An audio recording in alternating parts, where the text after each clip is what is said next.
Hey, folks, we are here. This is our pilot episode. I'm Chris Nielsen, Jim Watkins, And I'm and we're Jim going to talk. Watkins. Yep, Are you sure? I wasn't sure. I am sure. I pinched myself. Yeah, I'm Chris Nielsen. Yeah, that's right. I talked over you. So we're here. The name of this podcast, and this is our first one of a series that we'll get together every week and talk about cool stuff, kind of around the concept of connecting the dots. That's going to be kind of the theme. We'll get some fancier graphics and those kinds of things as we move along here. But this is connected to a book and a program that I wrote last year in that it's called Your Compass List. And you can go to the website, yourcompasslist.com, and learn more about it. But that all evolved from an original drawing where I had this idea. Jim and I worked both had our businesses at the Business Innovation Center, which was an actual physical facility in Fall River, Massachusetts. And we've since shut that down, and now we're in virtual space, which is cool. But as part of that, there were a lot of programs that we were, running over there. And one of the crazy ideas that I got into, because we worked a lot with entrepreneurs and startup businesses, was this idea of kind of creating a dashboard that would kind of connect the dots between all of these emerging technologies. And I'm going to share with you just a crazy brainstorm session that I had with a couple folks with let's see if I got the right screen here, just playing around on the whiteboard. And the idea was it was kind of like this spoke, and we were connecting artificial intelligence, biotech, genome, big data, all these things that were evolving rapidly. Robotics, geopolitical changes. We just had the inauguration of President Trump today. This is going to be a kind of a big shift from where we were to where we're going to go. Who knows how it'll turn out? But anyways, it's geopolitical aspects of our culture and society impact a lot of these other things. It's where the money comes from and that sort of thing. And so this is kind of the premise and the baseline of where we're going to be coming from. Jim is an engineer and a really talented guy in so many levels, and we're just going to share back and forth ideas. We're going to each have a topic that we typically are passionate about, and we'll try to play the good cop, bad cop. Maybe we'll both be good cops one time and both be bad cops, depending on the topic and the subject. But this is what we're going to get into with connecting the dots, and it should be a fun interchange of ideas. We're going to actually talk to chat clients and some of the tools that are related. So that we're just going to kind of leave a wide open palette and dig in and just talk about some of these things that some people may not be paying attention to. And hopefully we'll find some things that even if you are paying attention, you're going to go, whoa, that was interesting. And you'll get a golden nugget by listening to our rants. Anything to add, Jim? Can you hear me? Not at this time. I mean, I can hear you perfectly. Good. Yeah, we're going to basically play that role of good cop, bad cop, or I like to put it as, are we heading towards dystopia or utopia? Where is this technology going to lead us? How is it going to impact us? If you haven't felt it yet, you're going to be feeling it soon. Yeah, there's just so much going on, and it's happening so fast. I used to run and Jim, you participated in this. I used to have an AI transformation get together, and I would go through. I would have it once a month, and I would go through and I'd create this slide presentation with all the things. Hey, this is what's happened this month with artificial intelligence and these various technologies and how they're impacting our society. And then all of a sudden, wow, everything took off, and it's going so fast. It's changing daily. I couldn't keep up with the slideshows. And so it got crazily out of hand. And I wanted to be able to do something that's a little bit more real time as things are happening. We're not going to get into every subject, but we will at least hopefully get into some things that are relevant as this is evolving. And we're not just going to talk about trendy things. We're going to talk about stuff that's probably going to be around for a while and that's evolving. But one of the things that, kind of the format that we're going to use here is we're going to go over Jim's pick and we're going to go over my pick, and then we're going to kind of talk back and forth. We're going to see what various chat clients think. So we'll go into AI and say, oh, well, what do you think about what we've been talking about? We'll compare notes and evaluate that. And then we'll, kind of resolve things with some kind of a question that might get you thinking. And if you watch this online, there's two things. One, I did set up a GoFundMe, whatever, GoFundMe. So if you want to support our program, which we're gonna be doing educational programs through your Compass list, and it helps us deliver those kinds of programs to help people with life skills and that sort of thing. So you can do that through the GoFundMe campaign, or you can participate by putting your comments in the thread, and we'll actually, as humans, we won't set this up in AI because we're going to talk about AI agents today, but as humans, we're going to respond to you personally, and we will try to share your ideas and your comments into one of our next presentations. So we'll actually probably make that a segment. What did so and so say? We'll look at the comments and take a look at that. So with that said, Jim, why don't we kick things off? I'm going to let you kind of start things with so we kind of picked a couple topics, and really the big thing that's going on today, yesterday, and probably this whole year moving forward is AI agents. We're all familiar, usually, or hopefully you are, with the evolution and advancement of AI technologies. They're coming so fast. And the idea of an agent basically doing work for you, automating your processes, a personal assistant kind of thing, that's really the big thing that everybody's talking about right now. Now, that's a really cool thing in some ways, but it's also kind of a big deal for folks that may have to transition their life skills as it relates to employment. pretty simply put. So take it away, and let's dive into your topic of the hour or so. So in all of this, Chris, considering your book and the name of it, your compass, your compass list, what is it called again? Well, it says your compass list, and then there's a whole concept. I'll talk about that another time. I don't want to get into it, but yeah, it's really about having a guiding direction in a world with AI, artificial intelligence, which will be really hard, because the compass is like, now it's like you're in like the Bermuda Triangle, and your compass is like spinning. Because one day they're telling you should be going this direction, and then the next day, nope, we want to go in this direction. And how is this all going to merge? I don't know. I don't think anybody knows how it's all going to merge. But let's get into, your is. And explain what an AI agent is. They're called.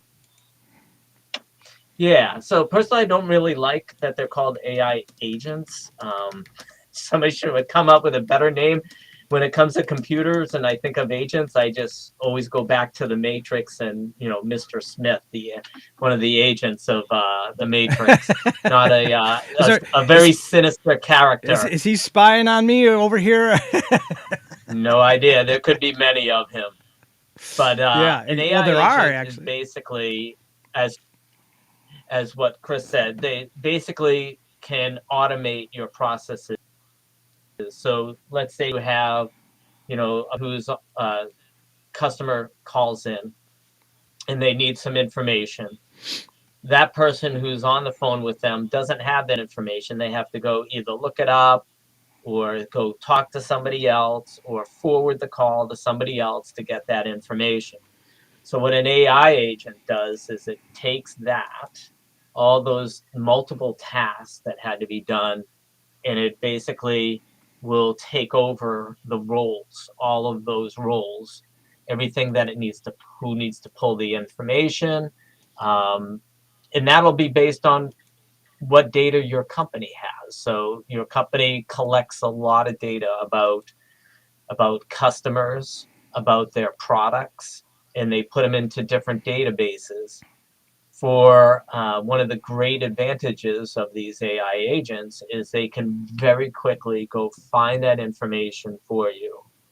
I can tell you in the previous company that I worked in, this would have been a great tool to go get information, or just to have AI explain some of that information that was being thrown at us. Um, because sometimes, you'd be thrown information as an employee, but you're like, okay, what do I do with this? you know, and Mm-hmm. it's not necessarily explained to you.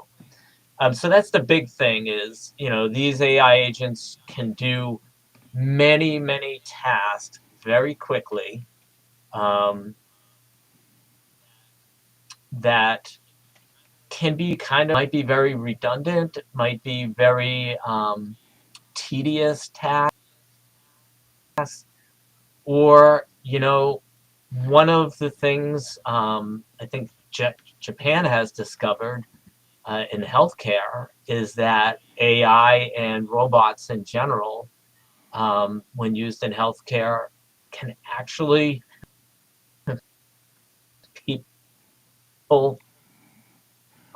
prefer You're them. breaking up just a little bit. So you want to come in at what they can actually. That's where you kind of broke up and froze. So hopefully the bandwidth Yep, will I'm back. work itself out here. But uh, there we go. Where I'm actually back. actually is where you cut out for a second. Yep. Okay, so I was Pick up from trying to actually. explain how in Japan, I don't know where I was with actually, but I was, You were explaining what was talking happening in about. Japan. Okay, good. So AI and robots in Japan have helped in healthcare, and even though in some cases like they've replaced humans, the people that they're serving actually have preferred them. One of the things that you can get, when you call a customer service person, if they're having a bad day, they could put that bad day onto you. That doesn't happen with an AI that's answering your phone call. Um, so that's one of the advantages for a company looking to, put some of that into their customer service. Now, it might not be, you might not get the highs. So where you have an employee is having a great day, maybe they just got married 2 weeks ago, so they're flying high and they're just going to be so friendly to you. You're not going to get that, but then you're not going to get the person that, their dog just died. Yeah, Um, I see that. I see it. so I see that could be with an agent, and like give an example. So the agent's listening. It's a computer, and somebody's and they're starting swearing at him. I'm like, whatever, and there's like, the agent will just go, sorry, I think you need to listen to frequency 528 and find your center. So it'll play right, a frequency right. music and go like just to Or calm you down.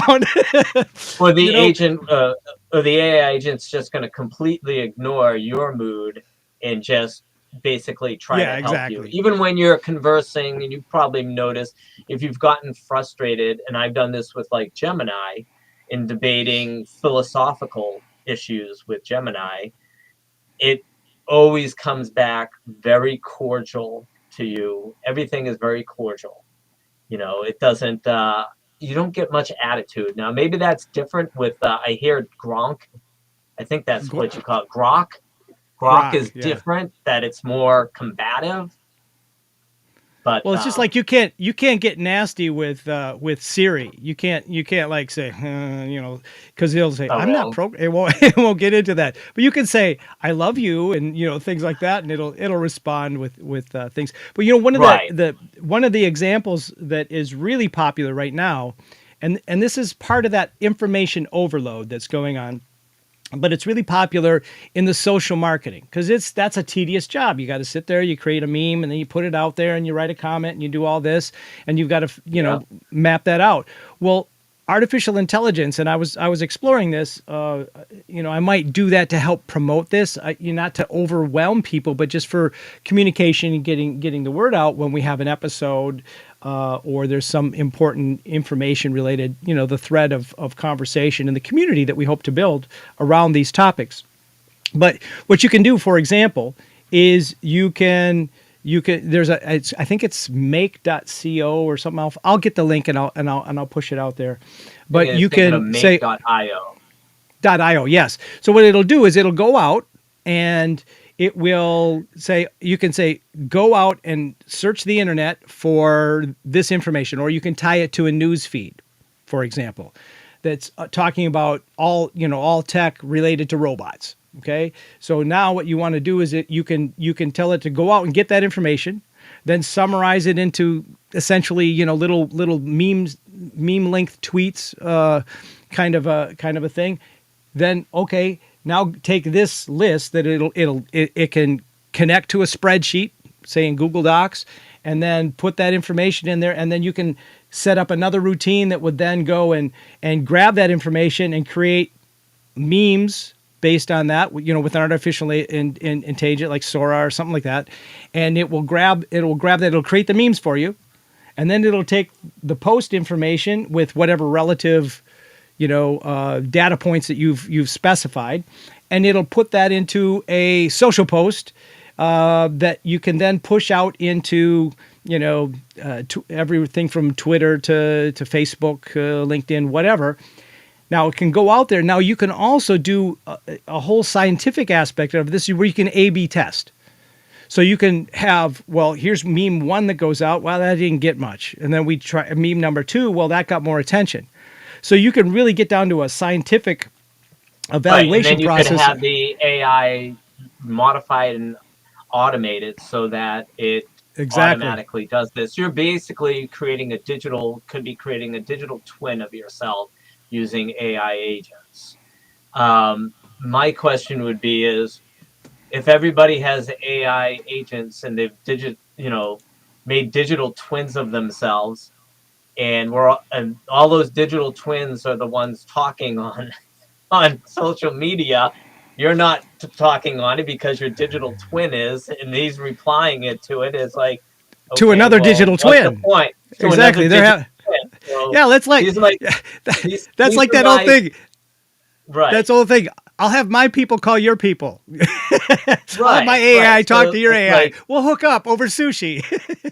Exactly. Right. So you got it says a lot of these things are very interesting, but I think sometimes when you take them to their completion, you're just like, well, in the end, then what's the point if I'm digitized online and I'm not there ever, and my digital twin is reacting and your digital twin is reacting?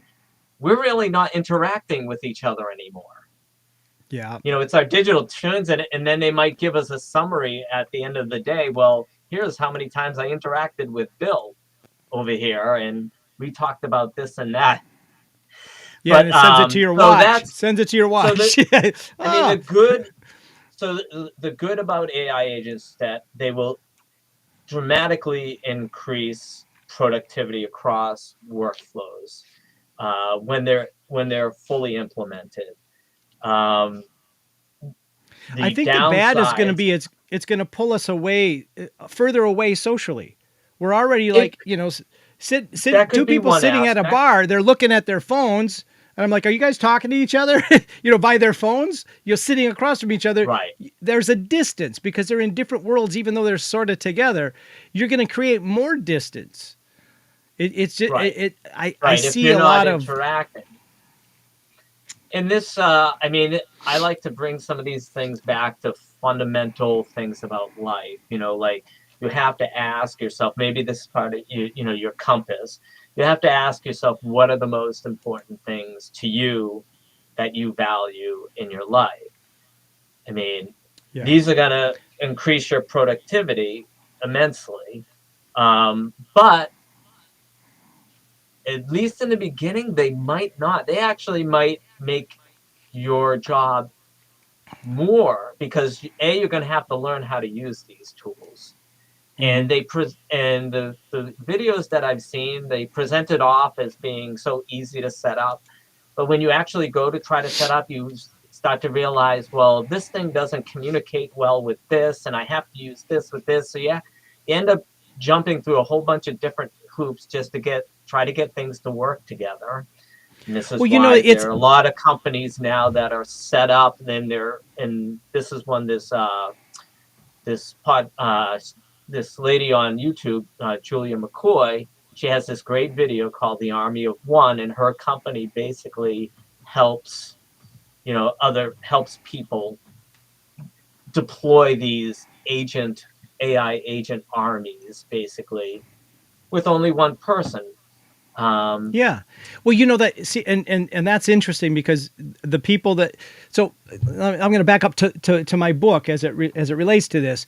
The key to the book is that the value of the book is that, and it's a curriculum, and there's a lot of contributors, subject matter experts, and so forth. That it's not just my ideas; it's an accumulation of a lot of ideas that I've found over the years.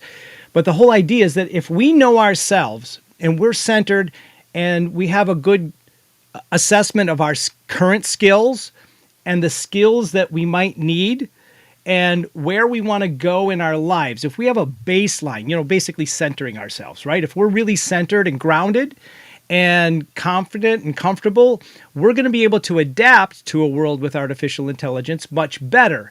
And that's going to lead us to identifying, okay, well, so if I want to stay employed, and I'm going to need to learn some of these new skills. In 1980, when I started, playing around with the internet and stuff, there was no such thing when I graduated from high school as a job being a social media, specialist, right? That's a whole new realm. Our prompt engineers, and I think you took some classes in that, our prompt engineers and our agent management skills are going to be what is going to allow us to remain valuable in the upcoming workforce. Now, to that point, I think it's really important that people keep an open mind and are always looking for those opportunities to gain and capture skills. All right, so let me take that and being the real dystopian contrarian here, taking what Elon Musk has said about AI and what the CEO, I forget his name, of NVIDIA has basically said about what they're working on, and what the COO of NVIDIA has been working on, telling us what they've been working on. And I'm going to share a little video. I'm going to share a video of that in a little bit. Elon Musk basically says every human job will be replaced by AI. That is like, if some people would say, well, that's going to be utopia. You're going to be able to do whatever you want, whenever. I don't know. We don't have an economic model for that. Well, yes. We don't have an economic model where humans aren't being productive in the manner in which we have been for, thousands of years as a society. Well, so to that point, so here's part of the. I wrote a proposal to the state of Massachusetts and shared it with Carol Fiola, and I was a universal basic income, but it was related to kind of an earned credit. It's like a kind of like a tokenary kind of system, so that, because let's say you're going to give a universal basic income to a group of people. Okay, well, during COVID, I had a neighbor, and instead of taking that $600 and all this time that he had to go to school, learn, improve your skills, he sat around and smoked pot. That was just like, so you can't just you don't want to just give people a bunch of money without some kind of like they have to do something. So maybe they're contributing to nonprofits, that kind of thing, right? Some kind of do it, some kind of way. Well, okay, so then you also have the corporations. You take the corporations on the other side. The corporations will like, hey, I've got, let's just pick a number, 100 employees, right? And I can replace, all but 10 of them if I buy these robots, and they're not going to take breaks or whatever like that, right? So, okay, now they just put a big chunk of people out of work, and the company's not paying them. Let's say that the company's still doing the same amount with 10% of its workforce, and where they're not paying any more taxes for that. Right. All right. So where does it get paid for this universal basic income? That's a big, my whole point is that is a whole Pandora's box of issues related to that. We don't have a model for that. You're absolutely correct, because there's just so much to it. That's a really complex topic that you can get into. But if you have all this automation, there has to be some type of sustainable opportunity for the humans, or what are they going to do? They're going to rape and pillage. They're going to basically, go take because they get hungry. They need it. And this is what I don't feel like. I don't feel like the people that are interviewing these people are actually, they're not. Which are these people? These people saying, "Hey, okay, if we take this to its full effect, you're telling me that AI," and I've heard this from other people, that they continuously say, well, in the Industrial Revolution, tons of people got displaced. We created a whole tons of new jobs, and that's what's going to happen. They don't say it's happening now. They say it's going to happen. So whatever changes. Sorry. You broke up a little bit, but here's the change. Change is inevitable, but here's the deal with change. It's really about the rate of change. Whether or not a society can deal with the impact of if a volcano is oozing very slowly, it's very easy for an old ancient civilization to move the town, out of harm's way. But if the volcano explodes, that don't happen.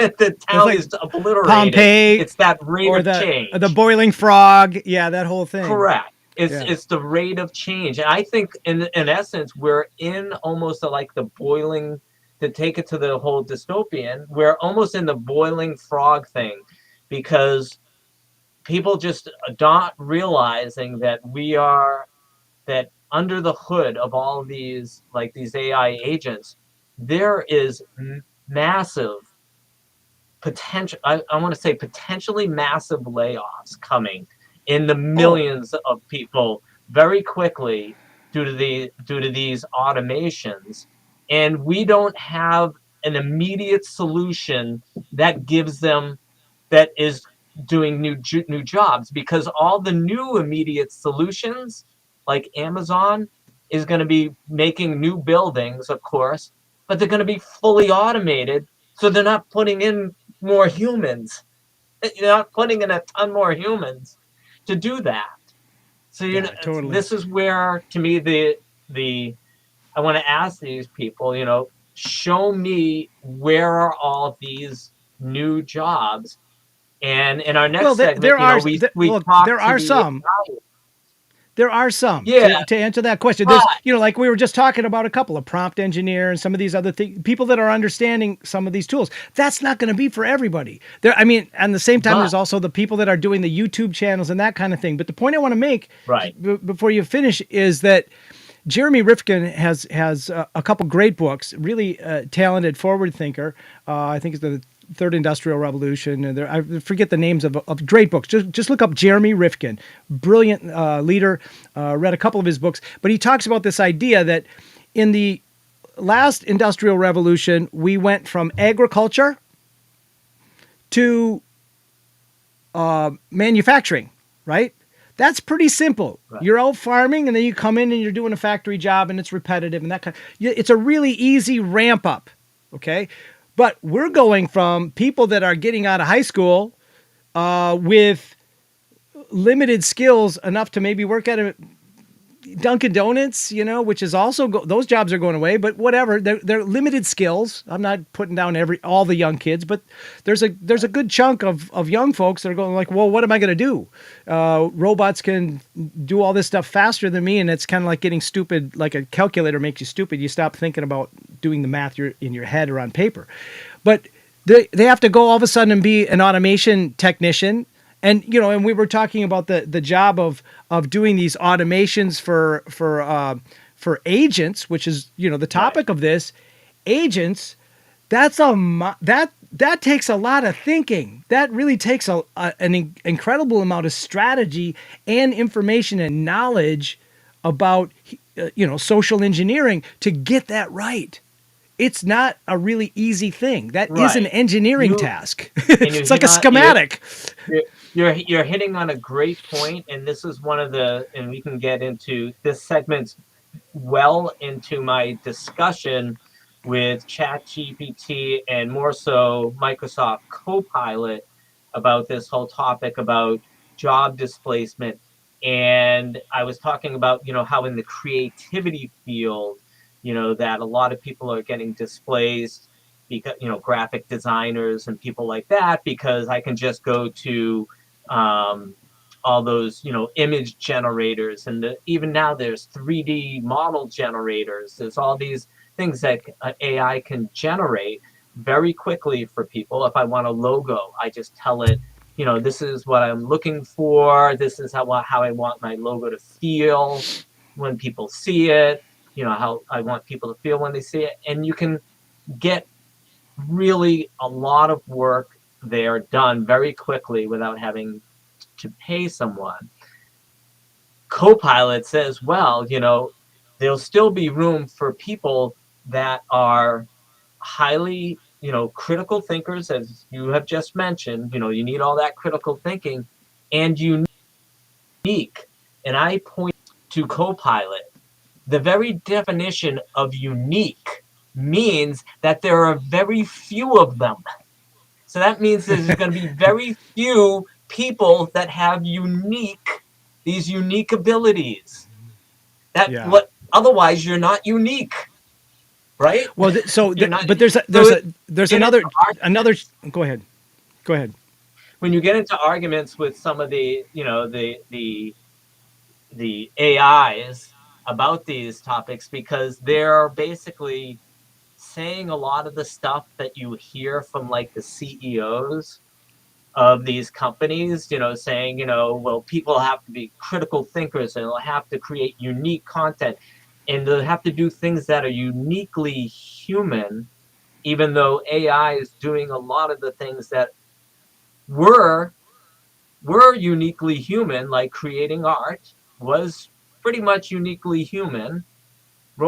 Computers didn't do it without a human actually working through the computer to do it. Well, so you've got a problem that's also associated with that. So, I mean, I'm going to approach this from two angles. So one is, this idea of how do you get good at something? You have to practice and you have to immerse yourself in it and you have to do it to get experience.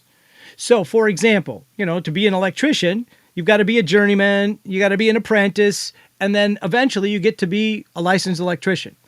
Coding is a perfect example.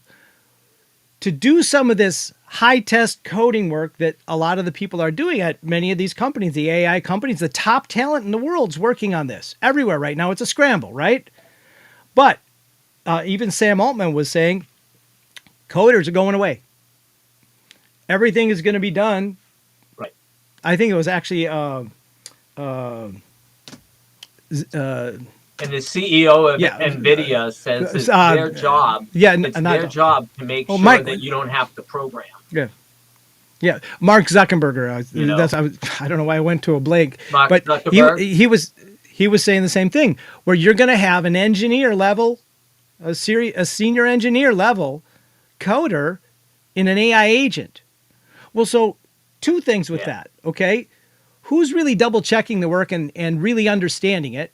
And I don't know, how does that junior programmer get in and figure out how to get to be that senior level programmer without all those little incremental steps of working with really good programmers? Well, sure, they're going to get to, like, experiment with the coding tools of AI agents and that sort of thing, and that's going to help them better understand. So yeah, there's somewhat of a path there, but not to the extent if most of the coding is at the high level is being done by these agents. Right now, it's cool. You can kind of come in and you can say, well, I want to build an app like this, and the code, it'll write the code for you, and you just have to know enough how to put the pieces together to get it to compile and implement. So it'll write an application for you. And I tested some of those; they actually work.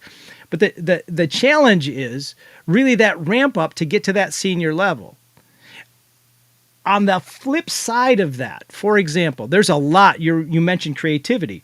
There's a lot going on in the creative spaces with music generation, more so in the visual, but it's catching up in the music very, very quickly. And because music is math and frequencies and so forth. It's all math, and if it can be done with math, it can be done with computers. The creative process is really that ability to kind of randomly within a structure kind of put pieces together. But so, for example, I guess I would have to consider myself a senior level composer. I'm not John Williams by any means, but I'm a senior level composer, jazz musician. I've got a lot of skill and a lot of experience. Okay. I'm not as worried about it taking over really my job. I mean, there's taking over income streams. That's one piece of it, just like streaming took over income streams. But kind of my job and what I do in my process, I don't see it replacing that. The same way that pop music and folk music didn't replace orchestral music. There's still a place for it. And the hope is that our society as a whole will see the value in human created art and be able to gravitate towards it. Now, I can emulate an orchestra in my little box of tools here. I can make it sound just like an orchestra, but it's not an orchestra. When you listen to a live orchestra, it's a different experience, right? But there's also that social connection with humans, right, which is important because we're feeling these vibrations essentially, or your visual cortex connecting. I can see that more definitely more in the music realm where concerts are live, but you don't go to an artist gallery to watch somebody paint a landscape. It's just not something. So that the medium, I think, matters in that respect. Like, it is very hard. I couldn't, if somebody put up a picture of somebody that a person that did a physical art and an AI that did a physical art, like painting or watercolor or whatever, something that can be reproduced digitally. If it's on the screen, an art expert probably could tell you which one was the human and which one wasn't. I couldn't tell you. Yeah, but you know what? That's the key point, because I was sitting around here with music, and I actually did a quick little video on YouTube about this a little while ago. I'm thinking about all this art that's being created with artificial intelligence, and that's really interesting. My wife is not a songwriter; she has limited musical skills. She has my son and I would try to teach her rhythms, and she always comes back to the same one after about 2 bars. She's got one rhythm. It's really good. But my point is that she's a novice at it, right? She went online and she writes some interesting poetry. She gave a line and it kind of blocked out a really cool little lyrical. It kind of organized her thoughts into a song form.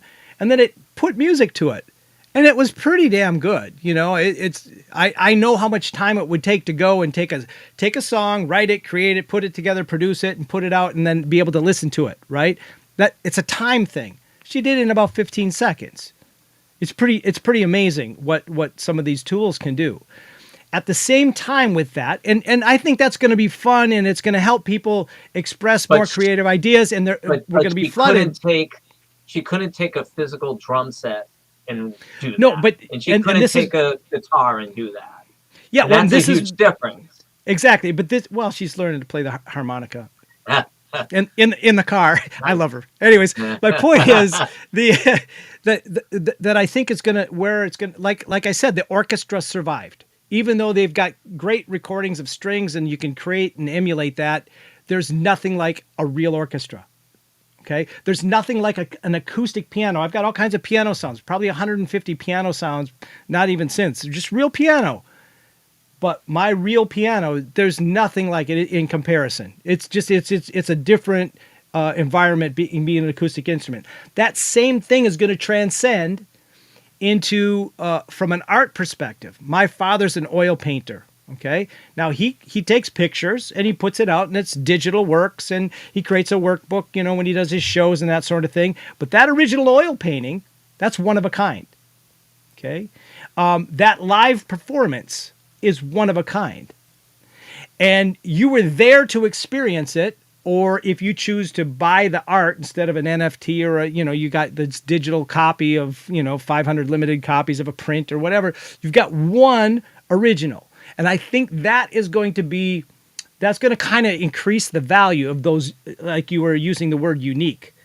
And I think I think Right. that is where, people have to start thinking about these things, as they're evaluating their skills and where they're going to go and how they're going to deal with this new society, this new world.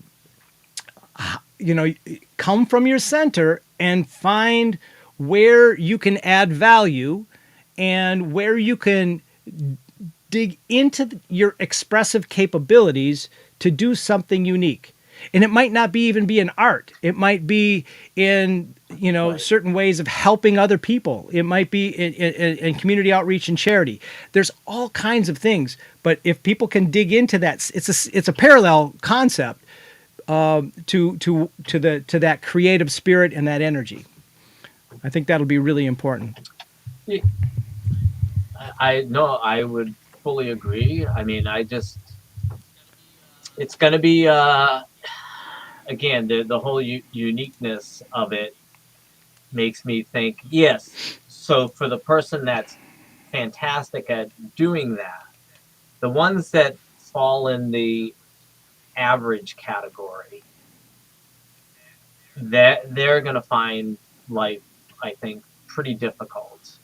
Um, and when I was talking with, talking with Copilot about this, and we were discussing about uniqueness and about skills, and I discussed, especially when it comes to like critical thinking and the critical thinking skills, we've mentioned that you need. And, I said, give me an estimate. What do you think, the percentage of the United States population that actually possesses any type of critical thinking skills that would make them valuable in this sense? And then do it for a third world, and then give me the same result for a third world country. It shows Kenya as an Okay. example. So in the United States, it considered, you know, um, it says probably around 20 to 30% of the actual workforce probably has that critical thinking capability. I think it's being optimistic personally. Um, Well, yeah. a lot of us, here's the deal between an AI and robots in the future, or actually happening now, and us. AI and robots only have to think about the thing that they're doing.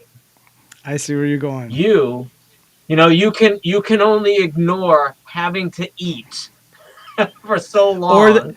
You can only ignore not having to go to the bathroom, not having to do all these things that a human has to do, that a robot, especially a robot combined with an AI, never has to do, never has to think about, never has to plan And for. that's not even considering I had a fight with my wife and I'm in a pissy ass mood before I came Correct. here.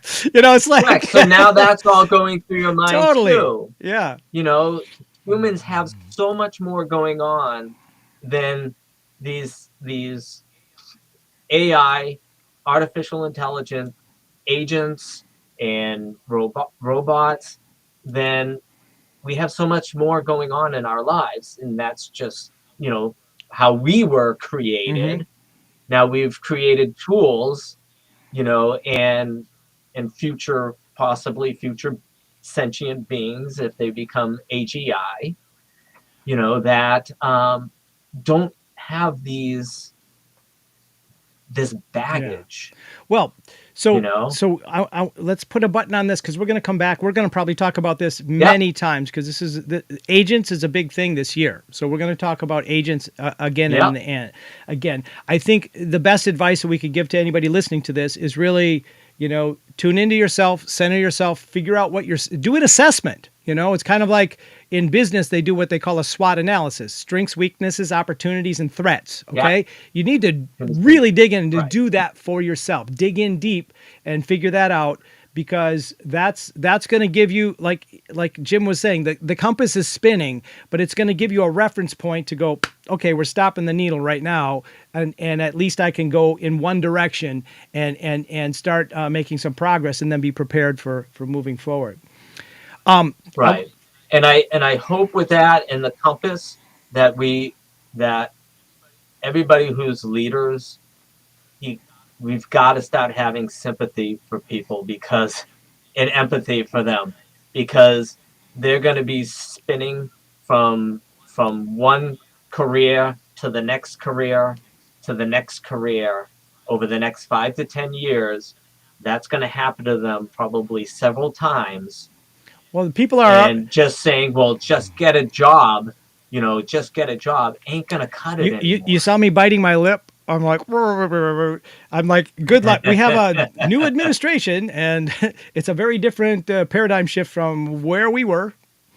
We'll see where this leads us, but let's move on to Right. our second, End of and the end beginning of and of. beginning.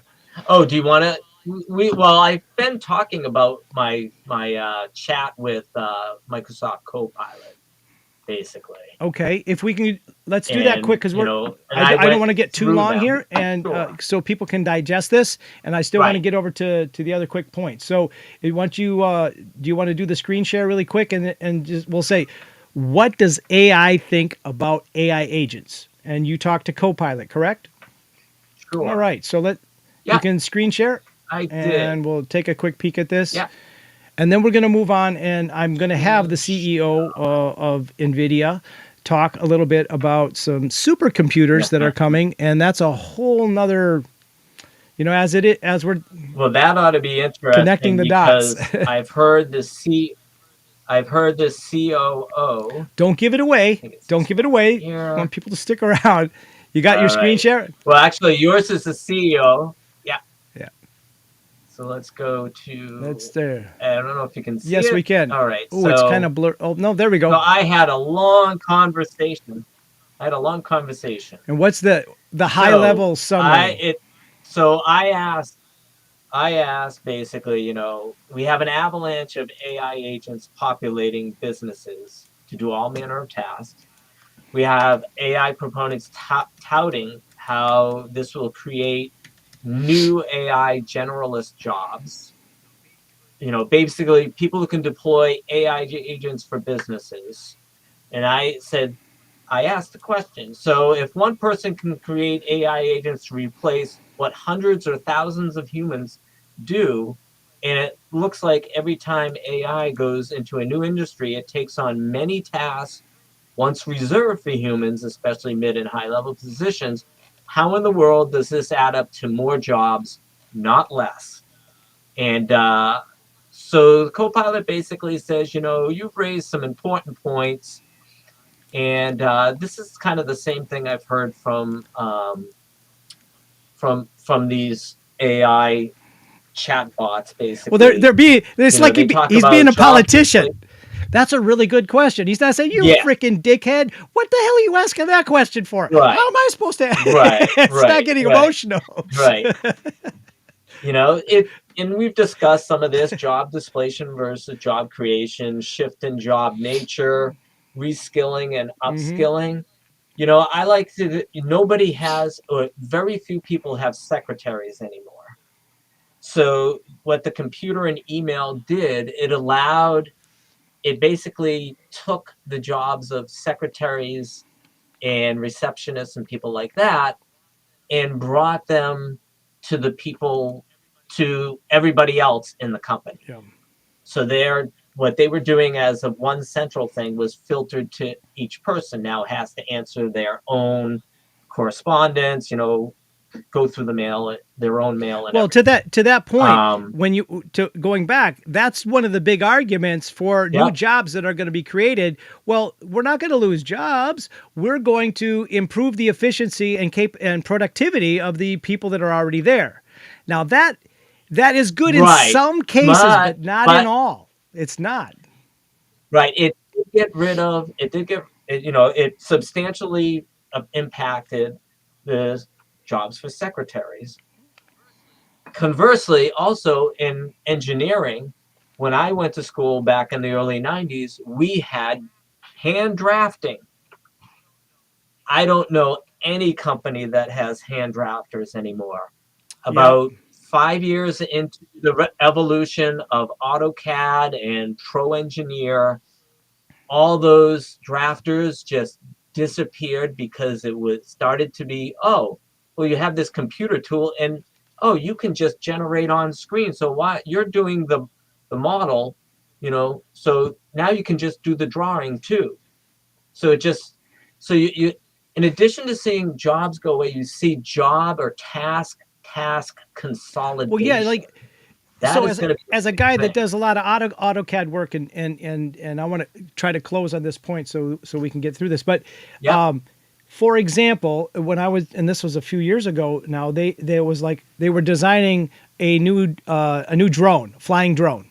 So they went through, they had this basic design, and they went, okay, AutoCAD, make it better, and it created like 10,000 different designs, and the end Right. one mimicked almost identical that of the skeleton of a flying squirrel. And which is like, hey, it's already in nature, right? But That's awesome. it found that, and that's what they Right. built their Right. framework for Right. how they designed it. You're right. It's like hilarious. Yeah. So, I mean, we're going to see in that consolidation, you're going to see a lot of, human AI collaboration. But how long that'll last, I don't know. Well, I mean, I don't know. We'll see. the fact that it's learning from us and then it can learning from itself, that's the part that gets kind of nerve-wracking. Yeah. And there's some newer technology like MIT's research into and building of liquid neural networks that'll make, if they're successful, AI these AI models dated anymore. Like you know Yep. how ChatGPT has a new version and they come out, that will become obsolete. It'll be able to update itself on the fly. Well, one of the challenges, and I don't want to get too far into the weeds on this because this is a huge topic in itself. But one of the challenges with artificial intelligence when it first came out is you'd ask it a question and it was very racist and prejudiced. It was because the literature it was training on, and you think about all the shit and excuse my language, whatever crap that's going on, on the internet. It's not clean, good data necessarily. It's like pulling out the dark sides of our society. So they had to kind of, strip a lot of that out in order to get good, pristine, results that weren't offensive. Okay, that same thing applies to being able to get good scientific data. They have to make sure that the training material that what they're training it on is clean. it's precise, so that it will give a more precise response.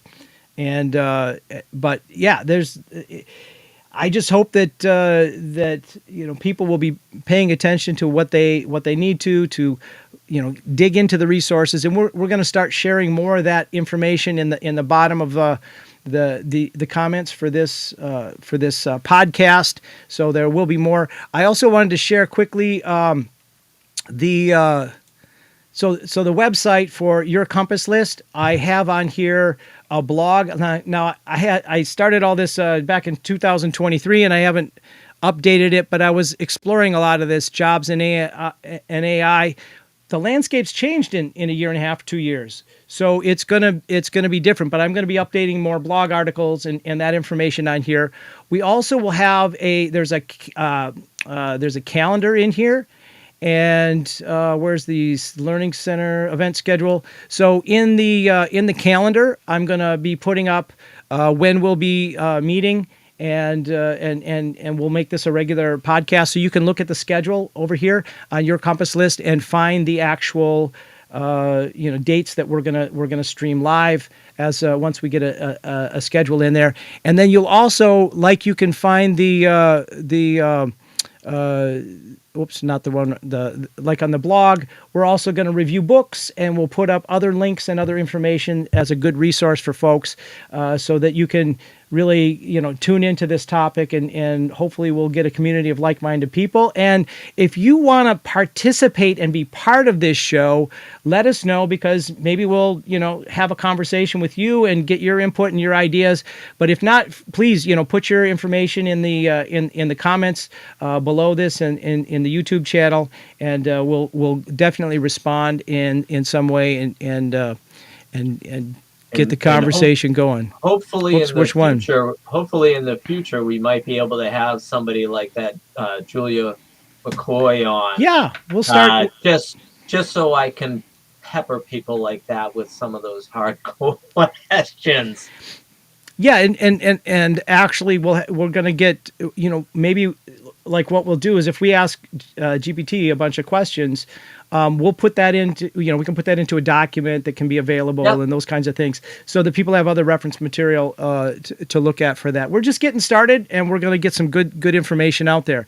This year, more recently, when we were talking about what we wanted to bring out and share, so we're kind of transitioning into kind of the my little thought of the week, and yep. I watched some of the best of, and they showcased all kinds of incredible robots. The robotic industry is really going to town. Everything from humanoid, love dolls to these super advanced kind of vacuum cleaner types of things, and service robots like crazy, right down to pets. They have AI dogs and cats. And actually, my wife works at the VA, and they have a couple of them. They're the older versions of them. But think about it, old people with dementia, or they don't have the ability to feed them, take them out to poop, that kind of thing. They still have that companionship. And it really, things like that, they found a niche and a purpose, and it's really useful. These other robots, within, I don't know, probably they're thinking in next year, you can buy a robot for $20,000 and have it come in and do your yard work, have it, do your gardening, have it take out your trash. Those kinds of things are really, really close. And I don't know that everybody's paying attention to that. Yeah, that's not the piece I'm going to get into, though. We're going to take that into much more depth at another time. What I want to get into, and I'm going to share this video, hopefully, you let me know, Jim, if you can't hear the audio on this, but you should be able to hear the audio. This was the CEO, Jensen Huang. He did a keynote at CES 2025, and this was just the last part of it where he's talking about supercomputers. Now, hey, I'm a geek. I love my electronics. I've got a nice MacBook, and I've got my watch and my phone and that sort of thing, and they're useful tools, and they're really powerful computers. They really are. It's just amazing what you can do with these computers, and they're all integrated and everything. Well, what he just came up with, and I'll let it kind of speak for itself, but imagine having a supercomputer at the power and the speed that is training all these large language models for AI at your fingertips on your desktop. Imagine what you could do with that, and how that could integrate into your, it was really cool when we had, I don't know, us old guys could probably relate to it more, but when when all of a sudden your computer could connect with all your multimedia in the house and you had streaming media and all this stuff, that was like, wow, this is cool. Well, now we're going to have that same kind of a revolution, I think, in a certain sense, with artificial intelligence in our homes as a private network of our own world in our own lives. It'll know us better than we know ourselves, and it's almost unimaginable what that could do and how that could impact our lives. It would, having, they're talking about having Grok in the new Tesla as an example. Instead of it, hey, sure, it'll, hey, go to, call in your GPS, I want to go to the Taco John's down the street or whatever. Instead, it'll say, hey, you usually go to your yoga class at 3:00. You're 30 minutes ahead of schedule. Would you like to stop and do this, or stop and pick up your dry cleaning? It will be thinking ahead for you. Or maybe you have time to call your mother or something, that real personal connection in an AI system in your home, in a family unit. I mean, it's cheap. So anyways, I'll play this here, and then you guys can form your own opinions and start thinking about where that dot could get connected.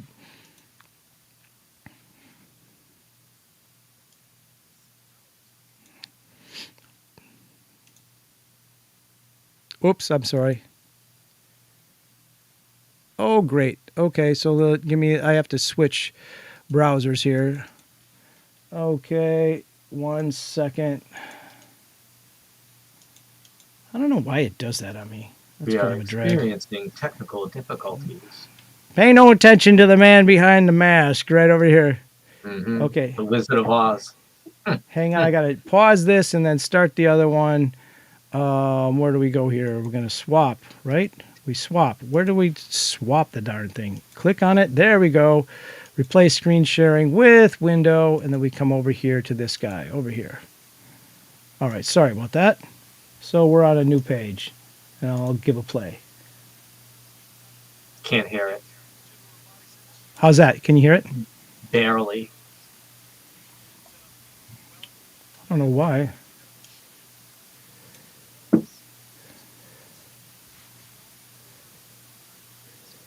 Nope, and the captions are in Mandarin? Chinese? Yeah, I don't.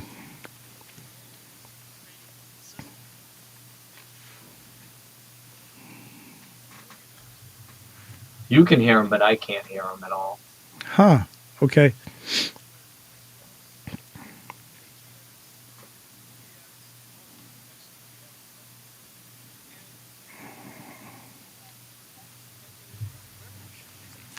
DGX1 really revolutionized. There we go. Where's DGX1? DGX1 revolutionized artificial intelligence. The reason why we built it was because we wanted to make it possible for researchers and startups to have an out-of-the-box AI supercomputer. Imagine the way supercomputers were built in the past. You really have to build your own facility, and you have to go build your own infrastructure and really engineer it into existence. And so we created a supercomputer for AI development for researchers and startups that comes literally one out of the box. I delivered the first one to a startup company in 2016 called OpenAI, and Elon was there, and Ilya Sutskever was there, and many of the NVIDIA engineers were there, and we celebrated the arrival of DGX1, and obviously it revolutionized artificial intelligence computing. But now artificial intelligence is everywhere. It's not just in researchers and startup labs. We want artificial intelligence, as I mentioned in the beginning of our talk. This is now the new way of doing computing. This is the new way of doing software. Every software engineer, every creative artist, everybody who uses computers today as a tool will need an AI supercomputer. And so I just wish that DGX1 was smaller. And You know, you know, imagine, ladies and gentlemen,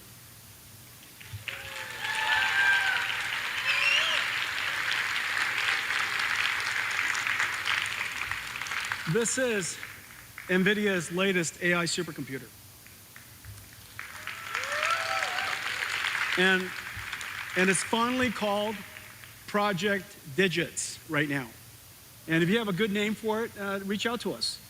Here's the amazing thing. This is an AI supercomputer. It runs the entire NVIDIA AI stack. All of NVIDIA's software runs on this. DGX Cloud runs on this. This sits, well, somewhere, and it's wireless or, you know, connected to your computer. It's even a workstation if you like it to be. And you could access it, you could reach it like a cloud supercomputer, and NVIDIA's AI works on it. And it's based on a super secret chip that we've been working on called GB110, the smallest Grace Blackwell that we make. And I have, well, you know what? Let's show everybody inside.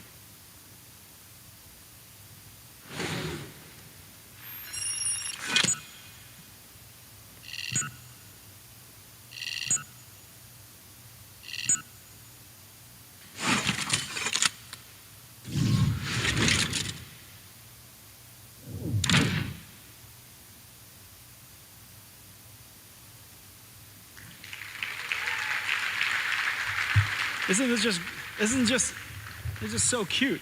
And this is the chip that's inside. It is in production. This top secret chip we did in collaboration. The CPU, the Grace CPU, is built for NVIDIA in collaboration with MediaTek.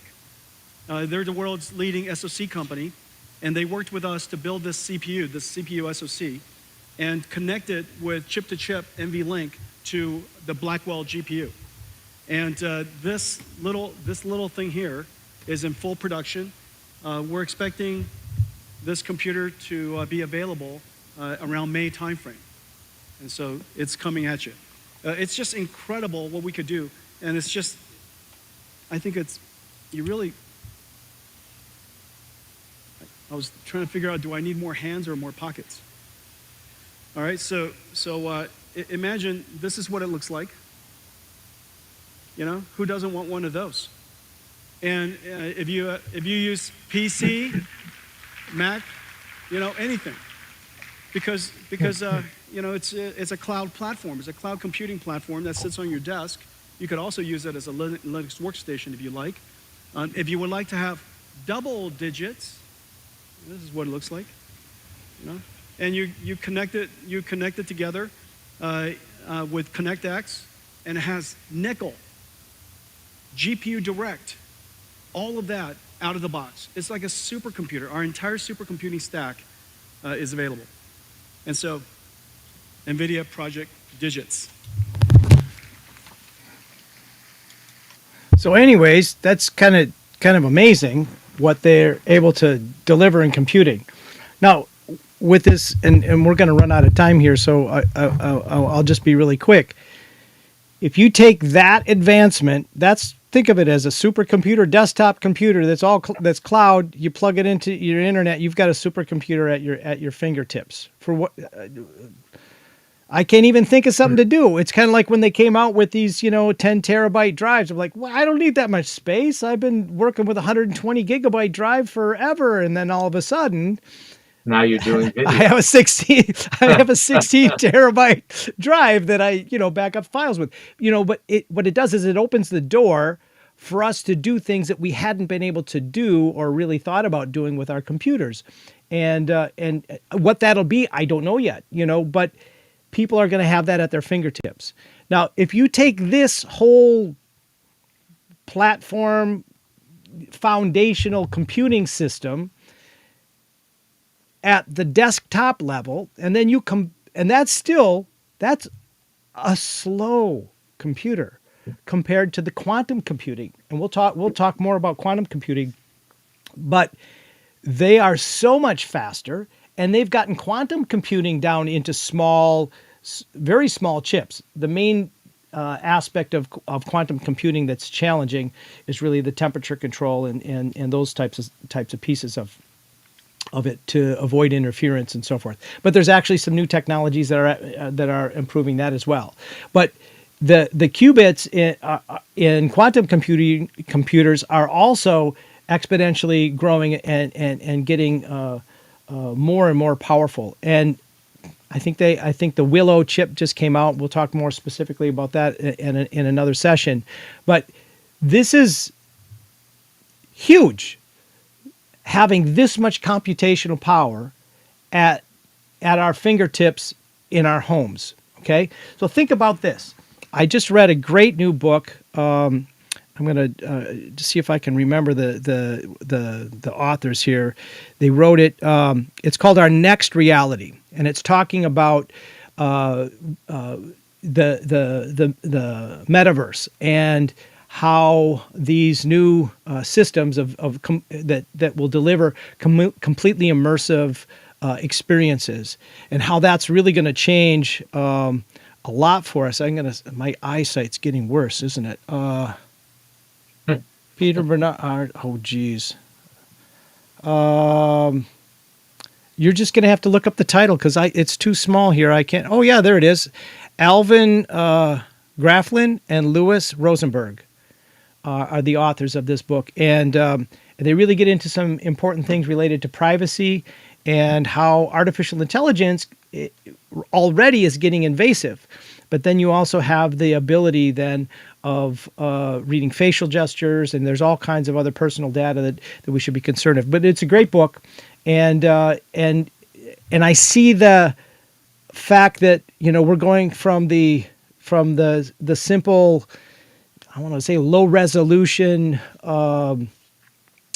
Quest types of headsets and that sort of thing into being able to have real time immersive environments that are responding to us in real time and generating that information for us.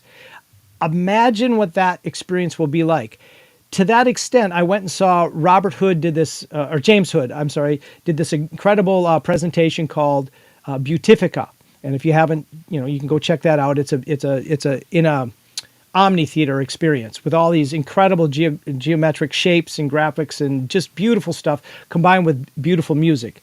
Imagine having that on your headset. You're able to just go into an immersive experience that is reading from your watch or whatever device. It's reading your mood. It's reading your pulse, everything about you. It knows you, again, better than yourself, and it's able to create these environments. Now, that is going to be a topic for another discussion because there is a lot of potential manipulation with that. If we think being manipulated by social media and false news and that kind of narrative is a big thing, that takes it to an exponentially different level.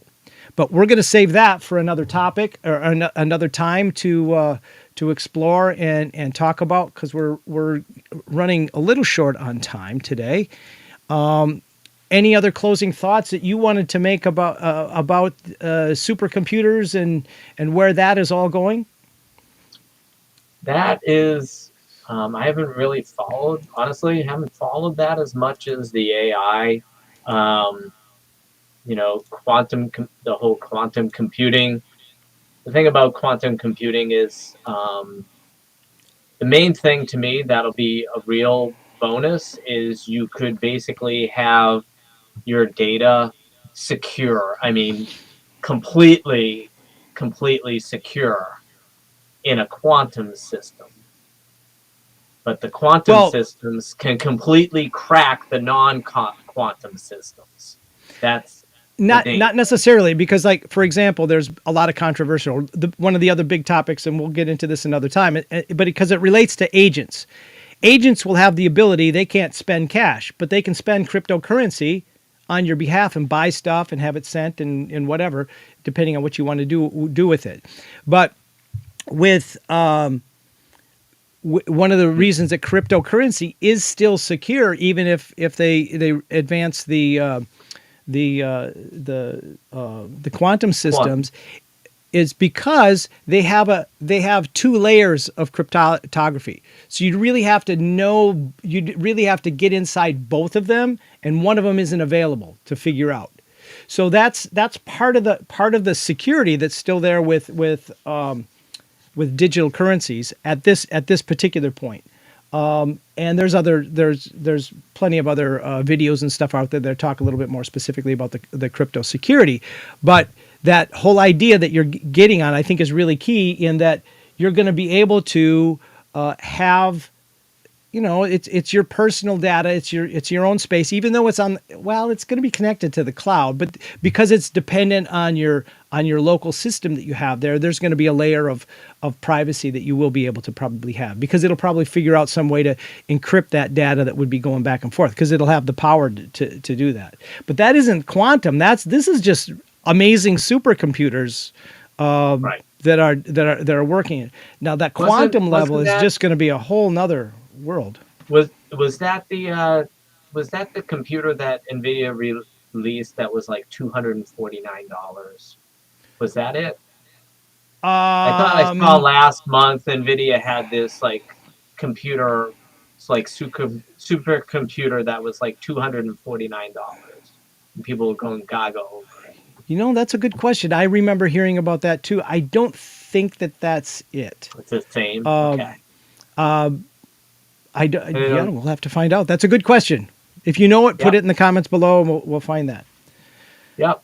And so, hey, next time, what are we talking about next time? I know what I would like to talk about next time, because I want to transition from AI agents into, how AI can train you. Oh yeah, and I saw that. Yeah, that would be a great place to go. I think I'll probably want to dive a little bit more into crypto and AI agents and kind of explore that area. There's just so much to talk about here, folks. We could talk all day long, and there's so many resources out there. Hopefully what we're able to do is be able to, in our time offline, we'll grab information and we'll be able to consolidate it here so that you can get a quick access to it.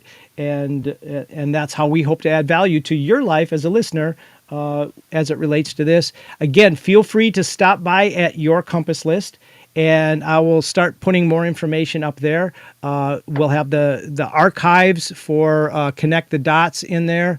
Actually, I'll just share with you really quick. I'll make all of these will be free. And actually, which one I have to go over here to? Let's replace screen sharing, and we're going to just come back over here. I'll just take a quick gander over here because I can show there. I put up a video library over here. So this has where is it? Over here, getting started. Skill Center, Learning Center Pathways. So I have this AI transformation area, and in here there's a couple videos that we did a while ago for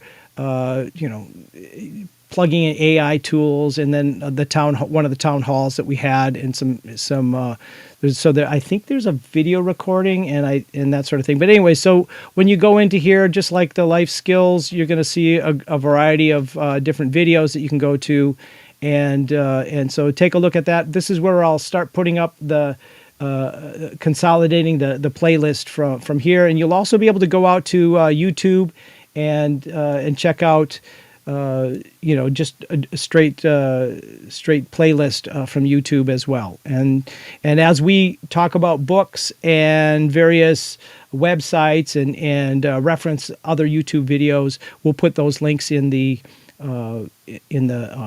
chat below. Did I hit the right button for you guys for you to see the screen sharing or not?